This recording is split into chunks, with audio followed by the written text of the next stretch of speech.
গত দুটো প্রিভিয়াস ভিডিওতে আমি দেখিয়েছিলাম যে কিভাবে গাছের রুট কাটিং করা যাবে এবং রিপোর্টিং করা যাবে, এবং প্রত্যেক 2 বছর পর পর সেই রুট কাটিং এবং রিপোর্টিং করাটা খুব দরকারি, যাতে করে গাছের ওভারঅল হেলথ এবং তার বৃদ্ধিটা ভালো থাকে।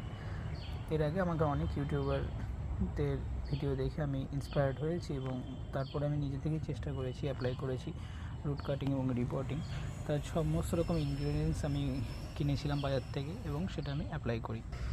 আজকে আমি মেনলি দেখাবো যে রুট কাটিং করার আজকে প্রায় 2 মাস হয়ে গেল, এখন গাছগুলোর পরিস্থিতি কী।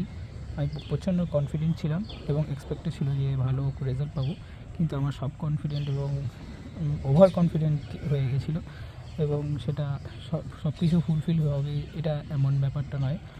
কিছু যত্ন অযত্ন এবং পরিচর্যার বিষয় এবং টাইমিং একটা বড় জিনিস বিষয় ম্যাটার করে, যেটা আমি হয়তো ঠিকমতো দিতে পারিনি, যার জন্য আমার কিছু ডিস্টার্ব হয়েছে, কিছু ড্যামেজ হয়েছে এবং আলটিমেটলি সবটা যে পুরোপুরি সাকসেস হয়েছে এমনটাও না। চলো দেখাই কী পরিস্থিতি এখন বর্তমানে গাছগুলো। তো এই হচ্ছে সেই গাছটা যেটার আমি রুট কাটিং এবং রিপোর্টিং করি। বর্তমানে এখন দেখতে পাচ্ছি যে এর হেলদি ডালপালা এবং শাখা পোশাখা খুব সুন্দর ব্রাঞ্চেস এসছে।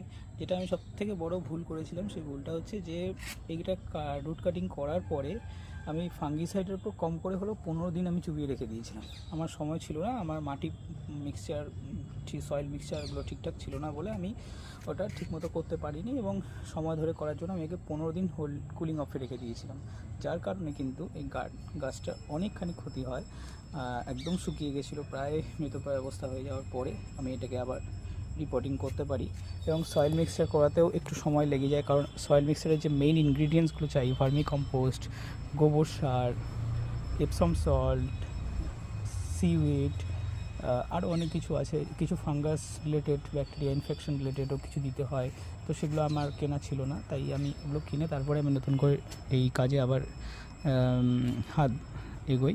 তো এতে করে আমার একটু টাইম লেগে যায় এবং যার ফলে আমার একটু দেরি হয়ে যায়। তো এতে করে গাছের যে টাইম ফ্রেমটা আছে, যে সাইকেলটা আছে, সেটা একটু স্লো হয়ে যায়, যার জন্য আজকে আমার প্রায় 2 মাস হয়ে গেল আমি এতদিন পর ভিডিও করছি। কারণ গাছটা আমি জানতাম না যে বাঁচবে কি না, খুবই ডাউট ছিল যে আদৌ বাঁচাতে পারবো কি না।